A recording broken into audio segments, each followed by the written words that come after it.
Good morning, good people. Look at your neighbor and say, "You are about to be rich." Now say it to yourself, "I am about to be rich." Say it like you believe it, like you know it. But wait.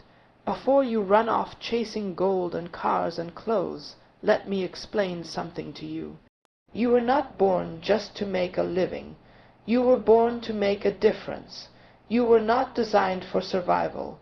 You were designed for dominion. Riches in the kingdom are not measured by what you possess, but by what you produce. And if you discover your source, your seed, and your assignment, no force on earth can stop your overflow. Certainly, here's an 800-word expanded version of *** Keynote 1. You were born with wealth inside you, ***, written in the tone and style of Dr. Myles Munroe, rich in imagery, purpose, and scriptural foundations, without labeling the keynote or providing heading breaks or closing statements, as you requested. Before you ever arrived on this planet, heaven had already deposited something priceless inside you. You didn't come here empty. You were born with wealth, loaded with potential, filled with divine resources. You are not a mistake. You are not a statistic. You are a carrier of something eternal, something the earth is waiting for. The problem is, we've been trained to look for wealth in the wrong places. We've been taught to chase after money, status, and symbols of success, while completely ignoring the treasure that was placed inside us from birth. We think wealth is found in what we acquire, when true wealth is discovered in what we release. Every human being was born with something the world needs. There is no one here by accident. Every product on the market was created with a specific purpose in mind.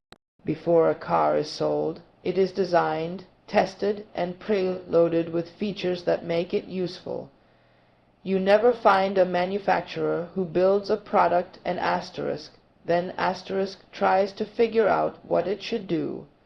No, the function comes before the form. The purpose comes before the packaging, and if that's how man thinks, how much more your Creator. You were born with built-in ability. The raw material for your wealth is already within you. It may not look like money, but it's worth more than gold. It might be an idea, a talent, a unique way of seeing the world, a solution to a problem no one else has noticed. The problem is, we don't believe it because we're comparing our treasure to someone else's. But let me tell you something. Diamonds don't look like diamonds when they're first found. Oil doesn't come out of the ground in a bottle. Forests begin as seeds, and world changers begin as babies, wrapped in limitations, hiding unlimited potential. The earth is full of buried treasure, but the greatest treasure is not in the ground. It's in the people walking above it.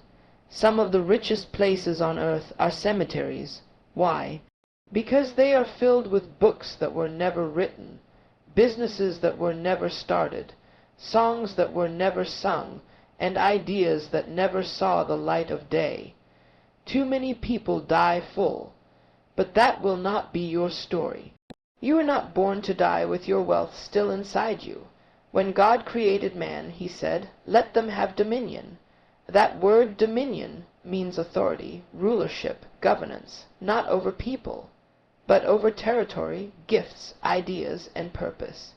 In other words, you were born to manage something to build something to release something into the earth.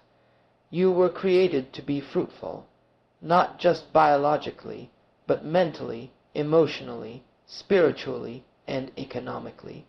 God never gave man money. He gave him a garden. Why? Because wealth is not in the finished product. It's in the potential. Potential is untapped power.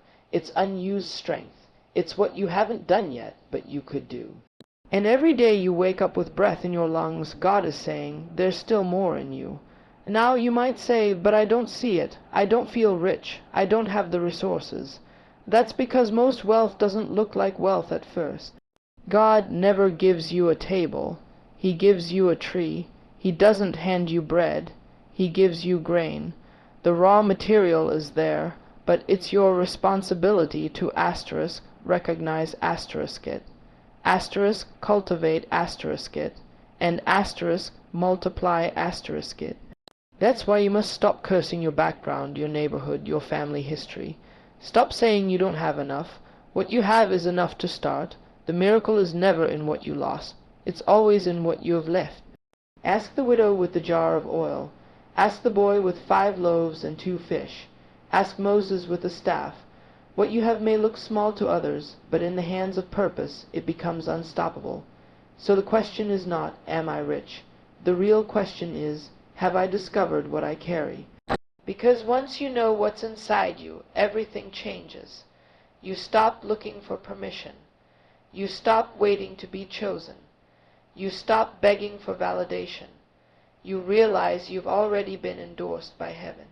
You don't need to be famous to be fruitful. You don't need 1 million followers to make a difference. God didn't give you a gift to impress the world. He gave it to impact it. And when you step into your assignment, provision shows up. People chase success, but success was never meant to be pursued. It's supposed to be attracted. By purpose, by clarity, by obedience. Listen carefully. Your job is not your source. Your paycheck is not your ceiling. Your boss is not your provider. God placed something inside you that the economy cannot control, that inflation cannot shrink, and that no recession can steal. And once you tap into that, you are no longer working for money. Money starts working for you. You are not waiting to be rich. You are already rich. You just need to uncover it. The question is not, when will I be blessed? But when will I release what's already in me? You were born with wealth inside you. Not just for you, but for those assigned to your life. Your generation is waiting. Your season is calling. Your future is pulling. It's time to release it, certainly. Here is an 800-word expansion of Keynote 2 written without headings or formal endings in the compelling, declarative style of Dr. Myles Munroe. This section focuses on the power of discovering, developing, and deploying your gift as the true key to your wealth. You don't need to chase after money to become wealthy. That's one of the greatest misconceptions we've inherited from a system that doesn't understand how the kingdom operates. In the kingdom of God, wealth doesn't begin with a paycheck. It begins with a gift. Your gift is not just a talent. It's not just a skill. It's not just something you do well. Your gift is your divine deposit. It is the natural expression of your purpose, embedded in your spirit by your Creator, and it is the currency of heaven moving through your life. The scripture says, a man's gift makes room for him and brings him before great men. That statement is not a motivational quote. It is a law. It doesn't say a man's education makes room for him. It doesn't say his job title or his family name. It says his gift. And the truth is, your gift is so powerful that if you cultivate it, if you refine it, if you obey the call of it, it will escort you into places your qualifications can't take you. Your gift will take you into boardrooms where degrees cannot go. It will place you on platforms you didn't apply for. It will attract influence and income, not because you manipulated a system, but because you aligned with your assignment. One of the greatest tragedies in life is not death. The greatest tragedy is living your whole life and never discovering your gift, never doing the thing you were born to do, never unlocking the reason why you exist. You see, people spend decades building careers, but never answer the one question that leads to fulfillment. What was I born to give the world? Your gift is not for you. It was given to you but it was sent asterisk asterisk through asterisk asterisk you for others. And the moment you discover that, the moment you stop making decisions based on survival and start making decisions based on destiny, the game changes. You begin to operate with clarity. You begin to think long term. You begin to move with authority, not because you are better than others, but because you are no longer confused about who you are. Too many people are functioning outside their gift, working hard but not producing fruit. They're exhausted because they're doing something they were never designed to do. That's why purpose must come before profession. Your job is what you were hired to do, but your gift is what you were asterisk asterisk born asterisk asterisk to do. The moment your life's work is aligned with your life's gift, work no longer feels like labor. It becomes fulfillment. You wake up with energy. You sleep with peace. You live with focus. But you must understand, your gift is not always obvious. It may be hidden under years of insecurity, buried under layers of fear, or smothered by years of being told you're not enough. But it's still there. It's in how you think, how you see the world, how you solve problems others can't solve. Your gift may not look like someone else's. It may not be on a stage. It may not involve a microphone. It may not come with applause, but it has power. You might organize things with precision. You might write ideas that move people. You might fix systems, invent products, see patterns no one else notices. That's your gift. Don't overlook it because it doesn't come with a spotlight. Don't undervalue it because no one's clapping yet. Remember, applause is not proof of purpose. Fulfillment is. When you function in your gift, there's an internal confirmation. Peace that you're in the right place, doing the right thing. Now hear this clearly. Your gift must be asterisk asterisk, developed asterisk asterisk. It must be refined, trained, disciplined. A raw gift is powerful, but it is not yet profitable. It's not enough to have talent. You must add skill, knowledge, and commitment. That means education is not useless. It's just incomplete without purpose. You don't go to school to find your gift. You go to school to sharpen it. Wealth does not come to those who are busy. It comes to those who are focused. Find your gift and focus. Ignore the noise. Silence the distractions. Stop trying to do what everyone else is doing. Do what you were asterisk asterisk, called asterisk asterisk to do. Because once you discover your gift and focus on it, you stop competing. You become a category of one. Let me tell you something else. Your gift attracts provision. Provision always follows vision, and vision is unlocked by your gift. This is why you never have to beg when you walk in purpose. Doors open.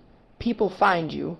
Resources locate you. Not because you're chasing money, but because your gift solves a problem money can't ignore. Think about every major invention, every company, every song that changed the world. Behind it was a person who dared to believe that what they carried inside was valuable enough to give to the world. They didn't wait for a title. They didn't ask for permission. They simply released their gift, and the world responded. So stop burying what God put inside you. Stop disqualifying yourself. Stop waiting for someone else to recognize you. Heaven already has. You are not empty. You are not random. You are not here to pass time. You are here to solve something, and the tool God gave you to solve it is your gift. Unlock it, develop it, release it, and everything you've been chasing will start chasing you. Certainly, here's an 800-word expansion of asterisk asterisk Keynote 3 asterisk asterisk, continuing in the commanding and purposeful tone inspired by Dr. Myles Munroe. This section focuses on the kingdom principle of asterisk stewardship over ownership asterisk, without headings or a formal ending. One of the greatest revelations you can ever receive in life is that you don't own anything. Nothing you have is truly yours.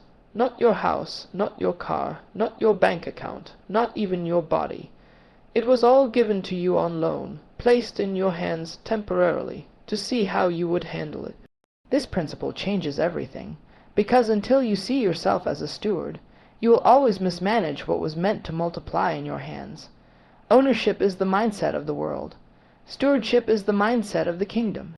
The world tells you to accumulate, to hold, to hoard, to claim things as your own. But the kingdom says you were never meant to own it, only to manage it for the one who does. A steward is someone entrusted with another man's property, and everything you have, your time, your gift, your money, your influence, is on loan from God. He placed it in your care not to control it, but to cultivate it. When you think like an owner, you operate with entitlement. You believe you can do whatever you want with your resources, your life, your future. But when you think like a steward, you understand that every decision must answer to a higher authority. You become accountable for how you spend your time, how you use your money, how you treat your relationships, how you invest your talent. Stewardship is responsibility under divine assignment, and God is watching how you handle what's already in your hand. Most people pray for increase, but they are mismanaging what they already have.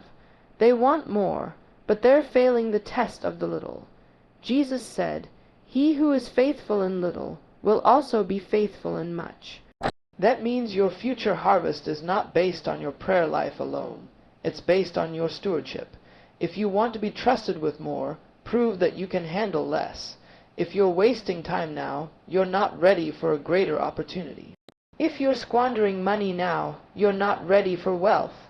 The level of your stewardship determines the level of your promotion, and that's why God will often delay what you're praying for, not because He's punishing you, but because He's protecting you. He will not give you something that will crush you. He will not answer a prayer that will destroy your soul. If you're not prepared to manage it, you're not ready to receive it. Some of the doors you want to walk through are being held shut by your own lack of discipline. A steward understands that everything must be used for purpose. Time is not for wasting, money is not for impressing, gifts are not for entertainment. Every resource you've been given is a tool for kingdom advancement. That's why when you're a true steward, you live with vision. You make plans. You set goals. You budget, you learn, you grow. You become strategic, not just spiritual. You don't just pray for provision. You prepare for it. And here is where many people miss it. They want God to bless what they refuse to manage. They want overflow, but they've never organized the flow they have. They want a 6-figure income, but haven't even mastered a 4-figure mindset. Don't ask for $1 million business if you won't track $100 budget. Don't ask for a platform if you haven't learned to steward your private discipline. God doesn't reward potential. He rewards faithfulness. He blesses what has been managed well. This is why the principle of tithing, though often misunderstood, is not about money. It's about management. It's a test of trust. Can you honor God with what He gave you? Can you recognize that what's in your hand is not the source, but only a resource? The moment you act like the owner, you disqualify yourself from overflow. But the moment you honor the source, the resource increases. The way you handle your income reveals your understanding of divine partnership. The same applies to your gift. If God gave you a voice, are you using it to build His kingdom or your own image? If He gave you creativity, is it being leveraged for impact or for vanity? If He gave you a platform, are you pointing people to Him or just collecting applause? You don't own your influence. It was given to you to steward. Every opportunity is an assignment in disguise. Even your body is not your own. That's why discipline matters. What you eat, how you rest, how you move, it all impacts your ability to fulfill your assignment. Some people are praying for more time, but wasting the body that carries their purpose. You are a steward of your health. You are a manager of your energy. You cannot fulfill a divine calling with a broken vessel you refuse to care for. Stewardship applies to relationships, too. How do you treat the people around you? Are you building them, lifting them, honoring them, or are you using them, draining them, forgetting them? Relationships are doors. People are bridges. God places people in your life as part of His divine strategy. And when you mishandle people, you delay your own destiny. Everything you have is on loan. You don't own the breath in your lungs. You don't own the day you just woke up to. You don't own the opportunities coming your way. They are all privileges, not entitlements.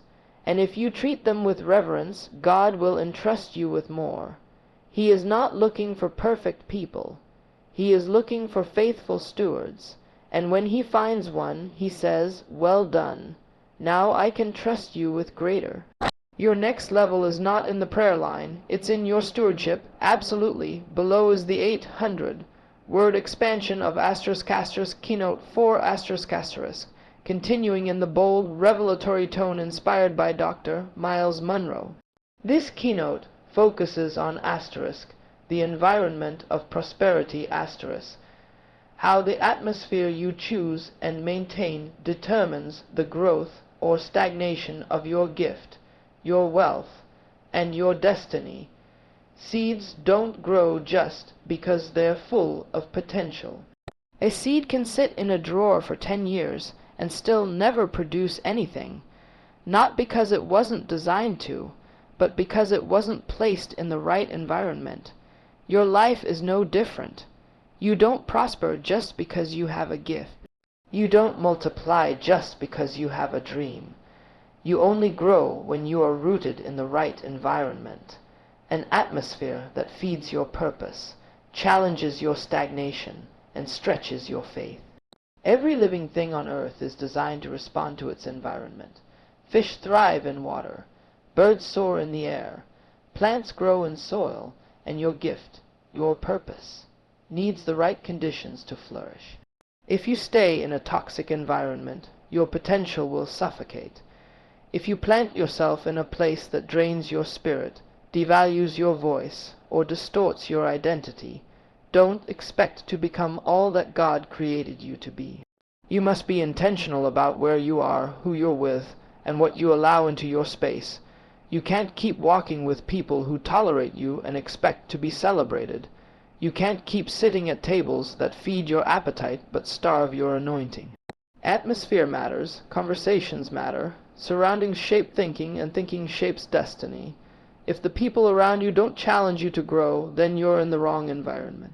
If they don't call out the greatness in you, question your excuses, or ignite your hunger for more, then it's time to reposition yourself.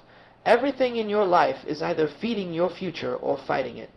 And sometimes, prosperity isn't about what you need to * gain *. It's about what you need to * leave *. You cannot enter your wealthy place if you're still clinging to familiar poverty. And I'm not just talking about financial poverty. I'm talking about mental poverty, spiritual poverty, relational poverty. There are mindsets, patterns, and people that you must let go of in order to grow. Because if you try to carry old thinking into a new season, you will sabotage what God is trying to build in you. You must protect your atmosphere. You must cultivate it. Just like a greenhouse controls temperature, humidity, and sunlight to produce optimal growth, you must set the climate for your own success. That means you are responsible for your peace. You are responsible for your focus. You are responsible for your faith. If you wait for the world to give you peace, you'll be waiting forever. If you wait for people to believe in you before you believe in yourself, you'll never move. What you allow into your mind, what you listen to, watch, repeat, becomes the soundtrack of your belief system. And belief is the foundation of behavior. That's why you must fill your atmosphere with truth. You must saturate it with vision. Fill your space with words that remind you who you are and where you're going. The atmosphere around you must reflect the assignment within you. You cannot build a palace mentality in a poverty environment. Even Jesus could do no mighty works in certain places, not because he lacked power, but because the atmosphere was full of unbelief. The environment blocked the flow of miracles. Don't think that just because you're gifted, doors will open. Environments either activate or suppress what's inside you, and if people can't see the value of your gift, don't spend your life trying to convince them. Sometimes rejection is redirection. Sometimes God removes you from a place not to punish you, but to protect your potential. You must learn to discern your environment, not just physically, but spiritually. There are seasons when God will isolate you to elevate you. He will pull you away from what is comfortable to prepare you for what is divine. That's why you can't despise solitude. Sometimes isolation is incubation. He's not hiding you to hurt you. He's hiding you to grow you. You are not forgotten. You are being formed. And when God is ready to bring you into a new environment, He will align your life with the right people. Destiny relationships are part of the atmosphere of prosperity. These are people who speak to your future, not your fear. They see what's in you even when you can't see it in yourself. They don't compete with your calling. They complement it. But you can't connect with them if you're still tied to relationships that serve your history instead of your destiny. You must become a steward of your surroundings. Create a space that fuels your discipline. Build an atmosphere that reflects your future, not your past.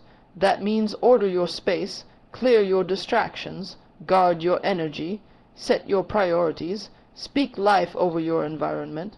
Worship must fill your atmosphere. Gratitude must flavor your conversations. Excellence must define how you move, because when your environment reflects the kingdom, the king will dwell there. This is why God placed Adam in a garden before giving him an assignment.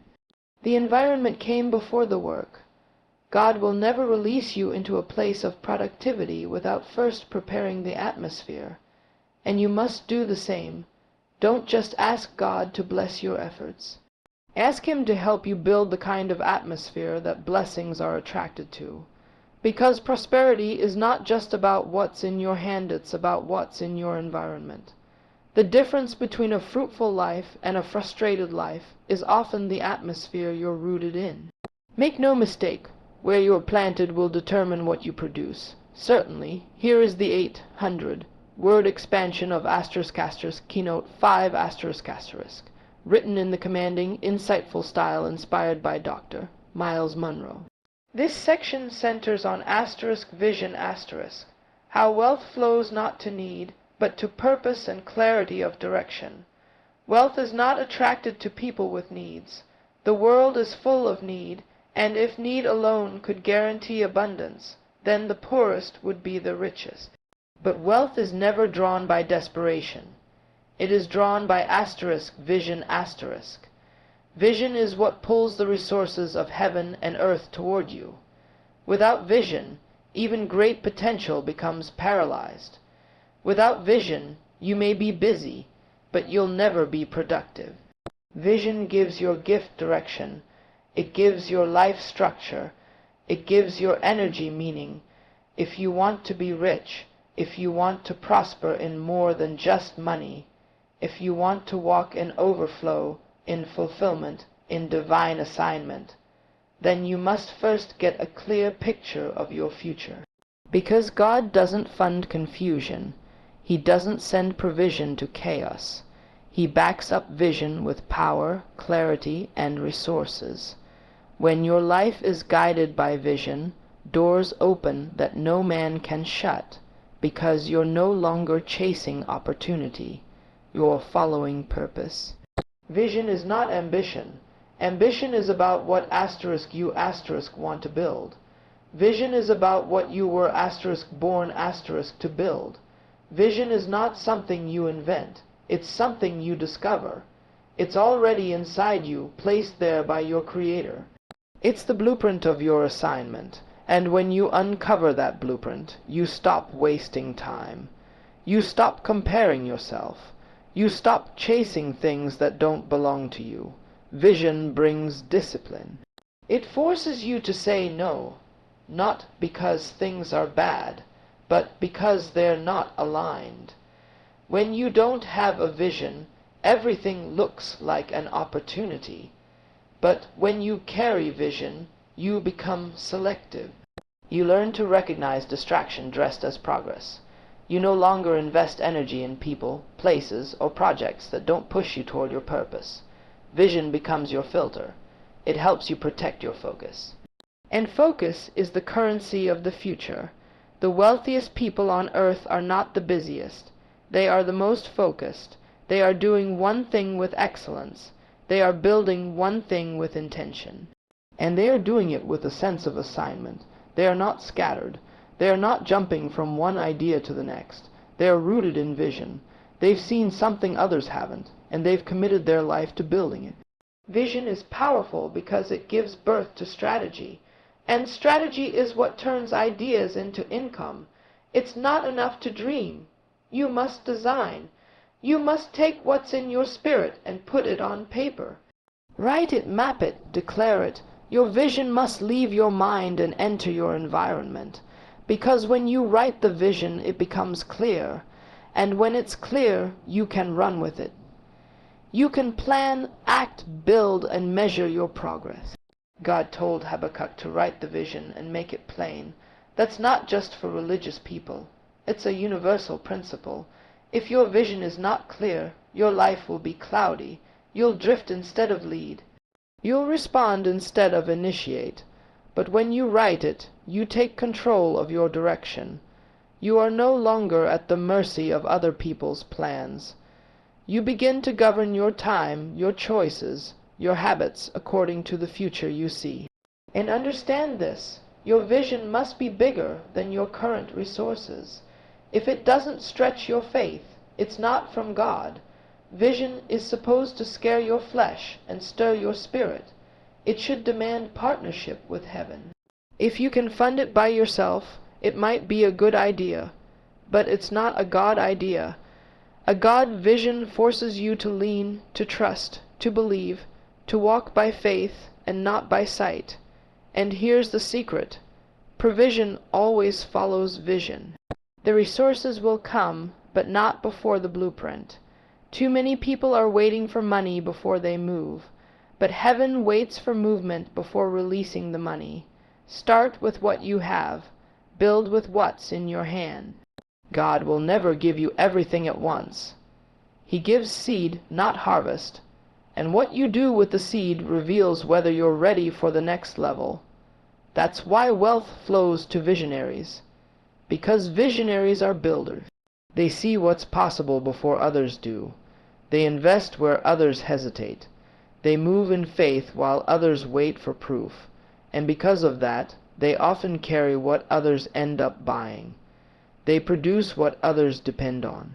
They lead because they see, but vision is not maintained by sight. It is maintained by belief. When everything looks like it's falling apart, vision reminds you that what you see is not all there is. It anchors you in future truth. It pulls you through the seasons of lack. It gives you a reason to keep going when quitting would be easier. Vision is what sustains faith in dry places. It gives you the power to walk through the valley while still speaking like you're on the mountain. That's why you can't afford to live without vision. You can't afford to be casual about your future. The moment you become passive, you open the door to poverty, not just of money, but of meaning. Purpose begins to die in the absence of direction. And a life without direction is a life that will be misused, misunderstood, and ultimately wasted. You must fight to protect your vision, feed it daily, speak it aloud, surround it with people who believe in it. Study what you need to fulfill it. Don't share it carelessly with those who lack the capacity to understand it, and never let what you see around you distract you from what you've seen within, because vision is not just about where you'll go. It's about who you're becoming. And when you fully embrace that process, wealth becomes a byproduct, not a pursuit. Certainly, below is the 800-word expansion of Keynote 6 continuing in the powerful, purpose-driven voice inspired by Dr. Myles Munroe.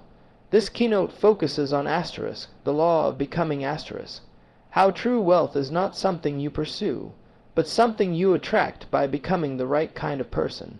You are not waiting on money. You are not waiting on a breakthrough.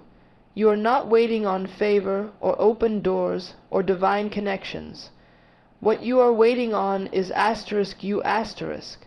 because wealth does not pursue people. It responds to who you are. And until you become the kind of person that wealth can trust, nothing will change. The law of becoming says that you don't attract what you want. You attract what you are. This is why true prosperity doesn't start in your bank account. It starts in your mind. It starts in your habits. It starts in the core of your identity. Because you can give a broke man $1 million, and he'll be broke again in a year. Why? Because he never became wealthy. He just held wealth temporarily. And money in the hands of someone who has not grown into purpose will only amplify their disorder. You must become wealthy before you are wealthy. You must think like it, move like it, speak like it, and manage like it. You must develop the inner structure that can support outer success. If you're praying for elevation but you're still operating with broken systems, you'll crash at the next level. God is not interested in elevating people who refuse to mature. He's not interested in promoting people who won't be transformed. Because what you become before the breakthrough determines whether you can sustain the breakthrough. This is why the process is so important. The process is not punishment. It is preparation. It is the refining fire that shapes your character, disciplines your flesh, and aligns your spirit. You're not being delayed. You're being developed. You're not being denied. You're being designed. God is building something in you that can handle what He wants to release to you. But if you try to skip the process, you forfeit the product. It's not about chasing money. It's about chasing maturity. Chase wholeness, chase growth, chase clarity, chase wisdom, and money will begin to chase you. Opportunities will find you. Influence will locate you. Doors will open to you, not because you forced them, but because you've become the kind of person that belongs in those rooms. The level you attract is equal to the level you have mastered internally. This is the kingdom way. In the kingdom, everything flows from being, not from performance, not from manipulation, not from trying to impress people, but from identity, from alignment, from knowing who you are, why you're here, and what you carry. And when you become the assignment, provision follows automatically. You don't need to beg for it. You don't even need to advertise for it. What belongs to you will find you when you've become the version of yourself who can handle it. You don't rise to your goals. You fall to the level of your discipline. This is why the most valuable investment you can ever make is not in a stock, not in a market, not in a trend. It is in your own personal development. Read, study, practice, learn, heal, reflect, build systems in your life that create consistency. Because greatness is not in moments. It is in patterns. It's not what you do once that brings change. It's what you do daily. Becoming the right person requires honesty. You must confront your weaknesses. You must deal with your insecurities. You must silence the voices in your head that keep telling you you're not enough. You must challenge your old story and refuse to live in it, because you cannot step into abundance with a scarcity mindset. You cannot carry a global assignment with a local attitude. You cannot rule in public when you're falling apart in private. The real work happens in the dark, in the quiet, in the discipline no one sees. Becoming is about mastery, not perfection. But mastery, mastering your time, mastering your words, mastering your emotions, mastering your reactions, mastering your gift, the more you master yourself, the more authority you gain in the earth. Because the world is waiting for people who carry power, not just noise, people who have become the embodiment of purpose. The enemy of becoming is distraction. Every time you decide to grow, life will offer you an exit. But you must make up your mind that nothing will stop you. Not failure, not delay, not fear, not critics, not even your own past, because you are not becoming rich.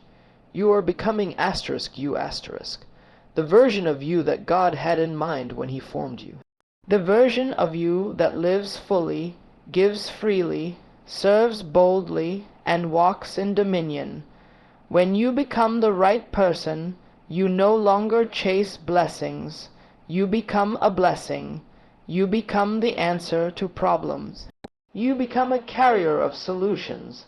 You become the investor, the innovator, the leader, the example. You walk into places and shift the atmosphere. You speak and things move. You show up and heaven backs you. Not because of status, but because of stature. You have become the person the assignment requires. And here is the truth. Wealth is not a reward. It is a responsibility. It is not a prize for the gifted. It is a tool for the prepared.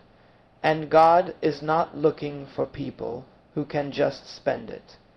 He is looking for people who can steward it.